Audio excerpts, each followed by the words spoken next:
It's early in the morning, so dust off that snooze. It's time for me and my boy to feed you some news. What do we say, boy? Hit that jingle. Yeah, we do. Looks like there's news a-brewing. Guess it's time for Jules' new win. Yes, mate! And we are back again with some news. That's right.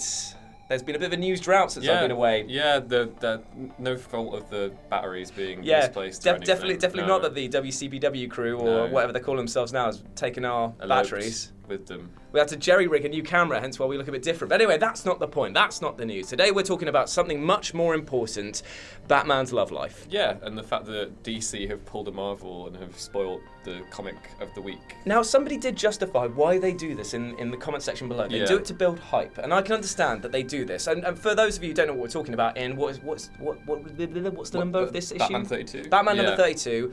Batman has proposed to Selina Kyle, aka Catwoman, and she has said spoiler. Yeah, she said spoiler. But in the URL it says... Screen run, we saw that. They basically just said they didn't want to ruin it in the actual title of the header, but they ruined it in the URL of the actual thing. Good job, guys.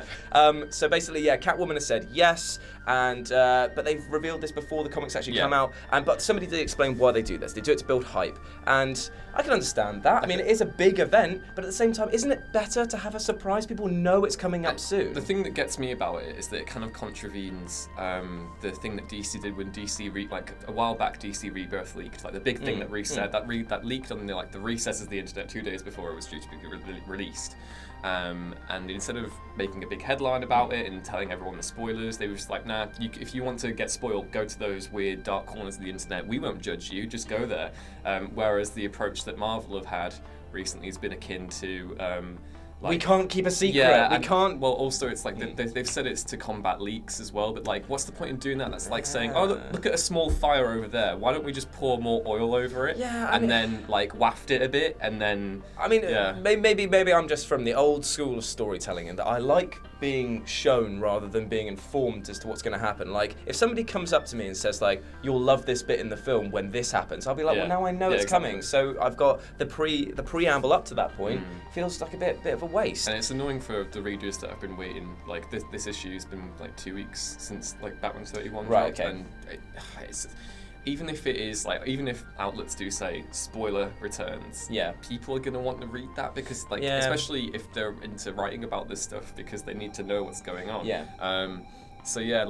As for the revelation itself, I'm really excited because I mean, that is the real thrust of this news piece, is that it's finally happening, which probably means that one of them might die. I hope not, because I think the whole really cool thing about Tom King's run on Batman so far is that he's been trying to divest away from that really kind of gritty, Batman can't be happy thing. Yeah. But didn't they come out and say they had this big furore about Batwoman, saying that she can't get married to her girlfriend, and then they came out and said, well, actually, none of our DC characters can get married. It's now this seems like it's take with one hand, give with the other. I could rant for days about the treatment of Batwoman during the New 52, and I think I don't know what it's like to be at DC at the moment in time, but it feels like since Rebirth they've calmed down. They've realised like, oh no, that was a stupid decision to not let these writers take this character and make them marry. But I guess it makes sense as well to give this, if you're going to have the first marriage in God knows how long, have it with one of your main staples. Well, the main staple of DC, I'd say. Again, it's getting away from the cyclical thing of the will they, won't they romance. And Paul Dini did a few comics a while back where Batman willingly confessed his love for Catwoman for the first time ever in Heart of Hush, and that's a really good storyline that you should all read.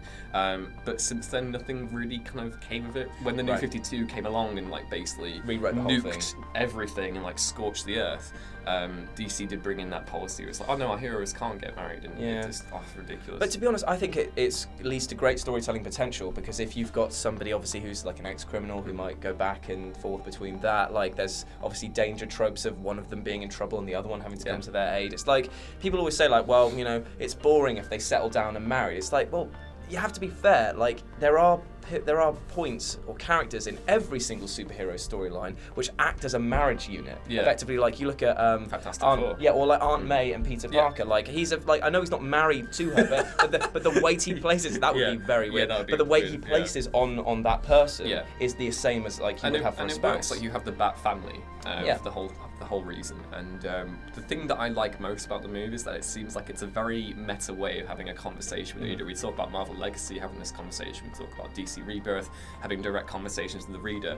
In the press release, Tom King made the very obvious observation that it's going to be a divisive thing because some people are going to think, oh my gosh, he's gone insane. That's the quote that he uses. And that's going to be both his allies in the comics themselves and people reacting to the story, because for a lot of people, Batman works best when he's a loner.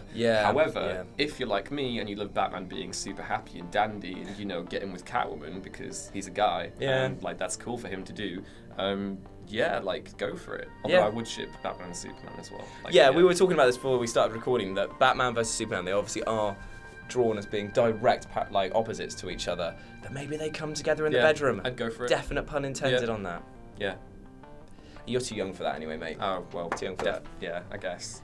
I mean, as his dad, I don't need to know that. Anyway, so that is the news that Batwoman man is getting Cat married to Dog Dan. Dog Dan. Totally had a stroke there. Batman is getting married to Catwoman. Sorry about that. Anyway, that's been the news. I think I need to go to the hospital. I think the revelation that you have a sexual life is bothering me. Yeah, I'll leave you all of you viewers on that. I'm gonna awkwardly just go away now. I've got a lot to think about, man. Yeah, go to your room. Yeah, no, go on, guys. Do you want me just to shut the... Go to your room. Do you want me to shut the door on the way out, or... Just, I don't want you touching that door after now. I know what you do with your hands. I'll just...